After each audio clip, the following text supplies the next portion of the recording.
Hello everyone, welcome back to MS classes. Today we will cover class 8 science NCERT book chapter number 11 that is force and pressure. Force का मतलब होता है बल और pressure का मतलब होता है दबाव। ये दोनों जो डिफरेंट टर्म है बट ये एक दूसरे से कोरिलेट भी करती है। पहले हम फोर्स को डिस्कस करेंगे, later on we discuss pressure. Force का मतलब होता है बल। जब हम किसी चीज़ को पुल करते हैं यानी कि खींचते हैं या पुश करते हैं, उसको धकेलते हैं, तो हम उस ऑब्जेक्ट के ऊपर क्या करते हैं, फोर्स को अप्लाई करते हैं। तो हम कह सकते हैं कि force is a kind of push or pull. In class 7 you have learn how object move. Class 7 में आपने पढ़ा था कि ऑब्जेक्ट कैसे मूव करते हैं।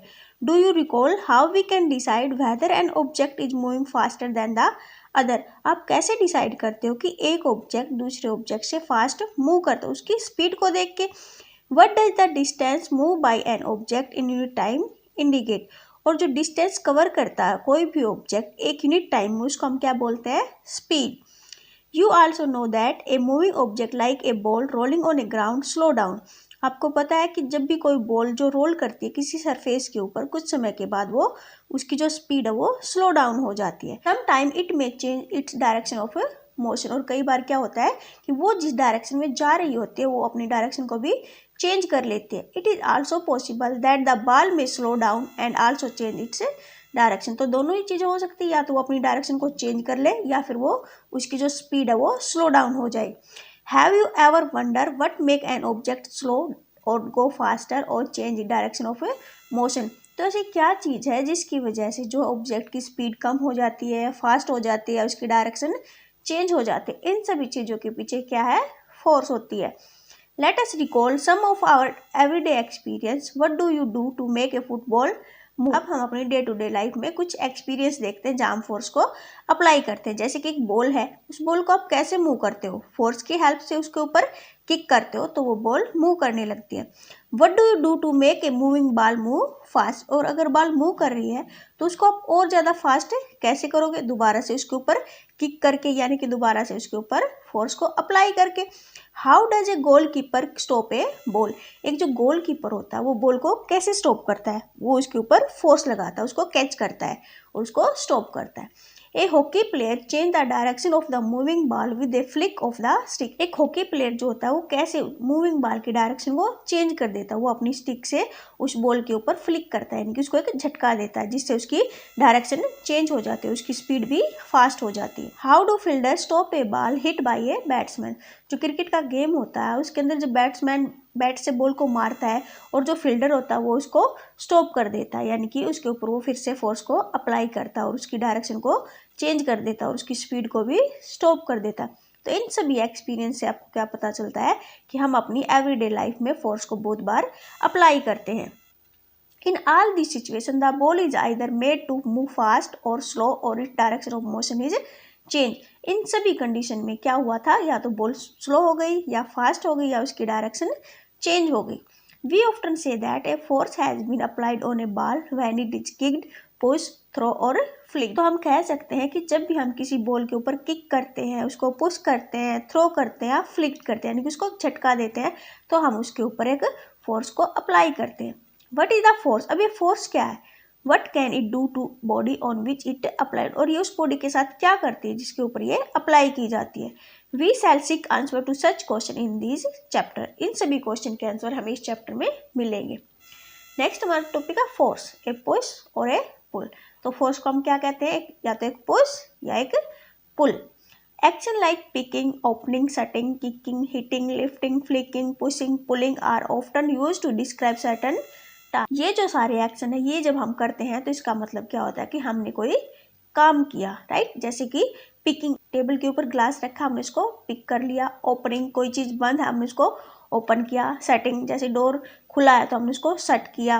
किकिंग, बॉल को हमने किक किया। हिटिंग, बॉल को हमने हिट किया। हिटिंग का मतलब जब हम किसी चीज़ से बॉल को मारते हैं तो हम हिटिंग करते हैं, और जब हम अपनी लेग से बॉल को मारते हैं तो हम किकिंग करते हैं। लिफ्टिंग में उठाना किसी चीज़ को, फ्लिकिंग किसी चीज़ को झटका देना, पुशिंग किसी चीज़ को धक्का देना, पुलिंग किसी ऑब्जेक्ट को खींचना। तो ये सभी जो एक्शन है वो किसी काम को डिस्क्राइब करते हैं।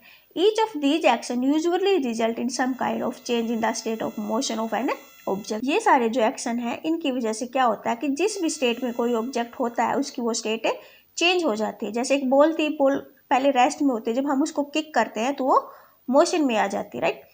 Can these term be replaced with one or more term, let us find out. ये जो सारे एक्शन है इनको हम एक या दो टर्म से रिप्लेस कर सकते हैं। आओ पता करते हैं कैसे करेंगे। यहाँ पे एक एक्टिविटी दी गई है 11.1। इसमें क्या किया गया है कि बहुत सारी आपको सिचुएशन दी गई अलग अलग, और उन सिचुएशन के अकॉर्डिंग बहुत सारे एक्शन भी दिए गए, और उन सभी एक्शन को आपने 2 ग्रुप में डिवाइड करना। जैसे फर्स्ट वन देखिए, moving a book placed on A table. एक टेबल के ऊपर बुक रखी है, आपको उसको मूव करना है। कैसे मूव करोगे? उसको आप पुश भी कर सकते हो, पुल भी कर सकते हो, और उसको लिफ्ट भी कर सकते हो।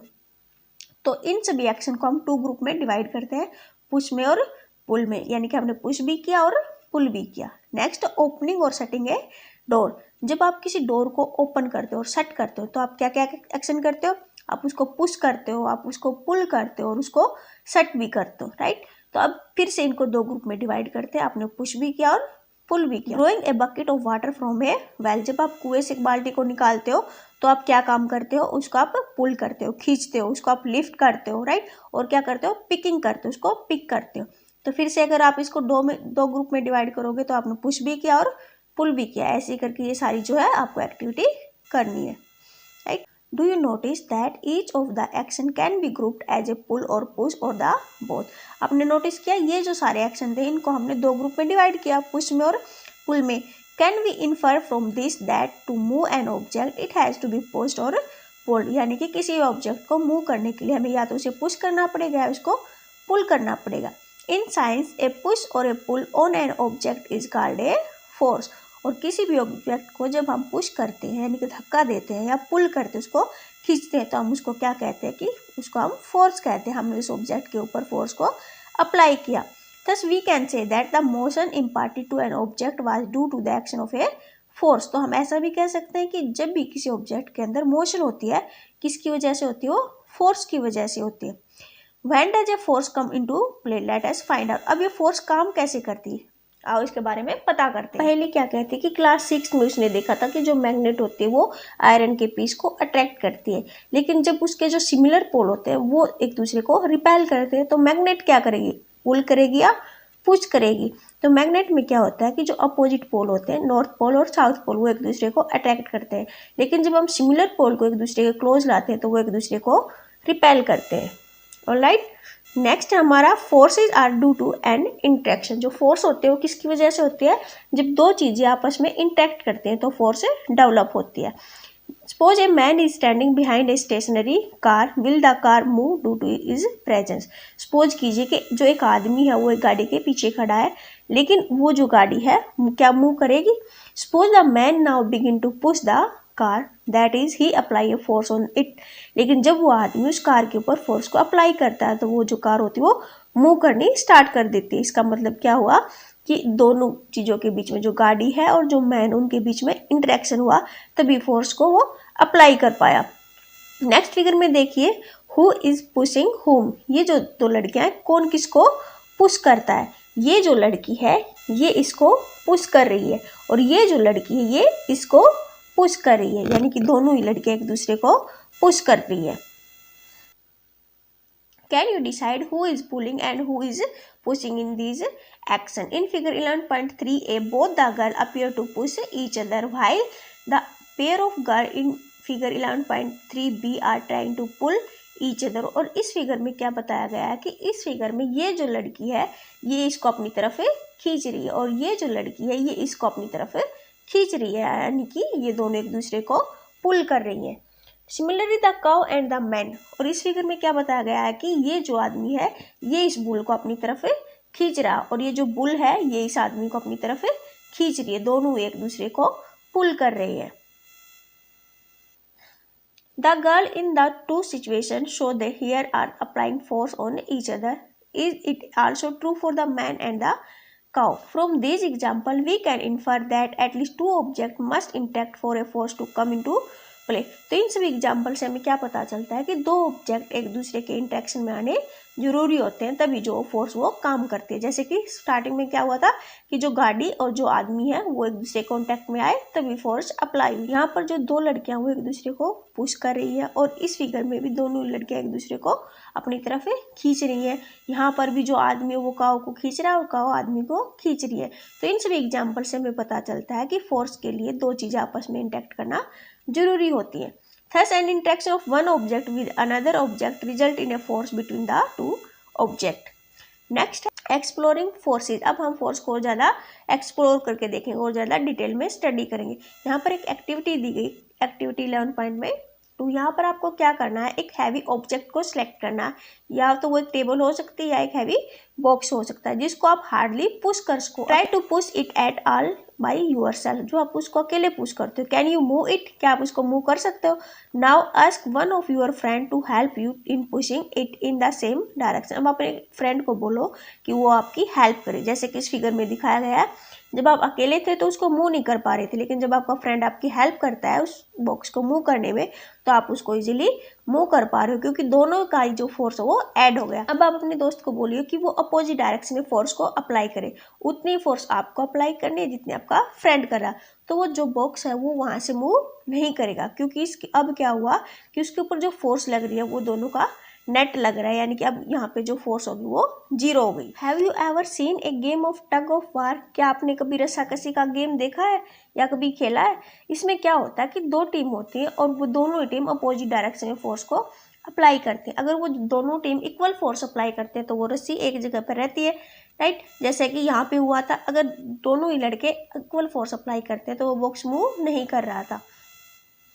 The team that pull hard, that is apply a larger force finally win the game. अब जो टीम ज़्यादा फोर्स अप्लाई करती है रस्सी उसकी तरफ चली जाती है, वो विनर हो जाती है। What do these examples suggest about the nature of the force? इन एग्जाम्पल से हमें क्या पता चलता है फोर्स का nature. Force applied on an object in the same direction add to one another. जब हम फोर्स एक ही डायरेक्शन में अप्लाई करते हैं तो फोर्स क्या हो जाती है, ऐड हो जाती है। Now recall what happen when you and your friend push the heavy box in the same direction in activity 11.2। जैसा कि यहाँ पर इस एक्टिविटी में दिखाया गया है। यहाँ पर क्या होता है कि दोनों ही लड़के एक डायरेक्शन में फोर्स लगा रहे थे तो दोनों की एड अप हो गई। To forces acting in the opposite direction on an object, the net force acting on it the difference between the two force. और जब दो फोर्सेज जो होती है अपोजिट डायरेक्शन में लगती है तो उनका नेट फोर्स क्या होगा, उन दोनों का डिफरेंस होता है, जैसा कि इस डायग्राम में दिखाया गया है, राइट। इसके अंदर क्या हुआ था, मान लीजिए कि अगर इसने 3 फोर्स लगाई है और इसने भी 3 फोर्स लगाई तो इन दोनों का नेट क्या हो जाता है, 0 हो जाती है। Recall that in the tug of war, when two teams pull equally hard, the rope does not move in any direction. ऐसे ही रस्साकसी के गेम में भी हुआ था, जब दोनों ही टीम ने इक्वल फोर्स लगाई थी तो वो जो है रस्सी किसी भी तरफ मूव नहीं कर रही थी। So we learned that a force could be larger or smaller than the other or equal to the each other. तो फोर्स क्या हो सकती है, इक्वल भी हो सकती है, लार्जर भी हो सकती है और स्मॉलर भी हो सकती है। The strength of a force is usually expressed by its magnitude. तो फोर्स को हम यूजुअली कैसे एक्सप्रेस करते हैं, उसके मैग्नीट्यूड से, यानी कि उसकी अमाउंट से हम उसको एक्सप्रेस करते हैं। We have also to specify the direction in which the force act, और हमें जो फोर्स की डायरेक्शन को भी स्पेसिफाई करना पड़ता है, यानी कि फोर्स की जो डायरेक्शन उसको भी बताना पड़ता है कि किस डायरेक्शन में हम फोर्स अप्लाई कर रहे हैं, सेम डायरेक्शन में या अपोजिट डायरेक्शन में। Also if the direction or the magnitude of the applied force change, the effect also change. अगर हम जो है फोर्स की डायरेक्शन को चेंज कर देंगे या उसकी अमाउंट को चेंज कर देंगे तो उसका जो इफेक्ट होगा वो भी चेंज हो जाएगा। फिर पहली कहती है, does it mean that the net force on an object is 0 if the two forces acting on it in opposite direction are equal. तो पहली कहती है कि अगर हम किसी ऑब्जेक्ट के ऊपर फोर्स लगाते हैं तो क्या वो 0 हो सकती है, अगर वो फोर्स जो अपोजिट डायरेक्शन में लगे और इक्वल लगे तो वो फोर्स क्या हो जाएगी, वो 0 हो जाएगी। In generally more than one force may be acting on an object, however the effect on the object is due to the net force acting on it. यानी कि एक ऑब्जेक्ट के ऊपर एक से ज़्यादा फोर्स एक्ट कर सकती हैं, लेकिन उस ऑब्जेक्ट के ऊपर जो इफेक्ट आएगा फोर्स का वो कैसे आएगा, वो नेट आएगा। यानी कि अगर दोनों ही फोर्स इक्वल अमाउंट में है और अपोजिट डायरेक्शन में है तो उसका फोर्स का जो नेट है वो 0 होगा। ऑलराइट, आज के लिए इतना ही, बाकी का बचा हुआ हम अपनी नेक्स्ट वीडियो में करेंगे। आई थिंक आपको चैप्टर क्लियर है। If you still have any problem you can write in the comment section, I will definitely give the answer. Thank you for watching.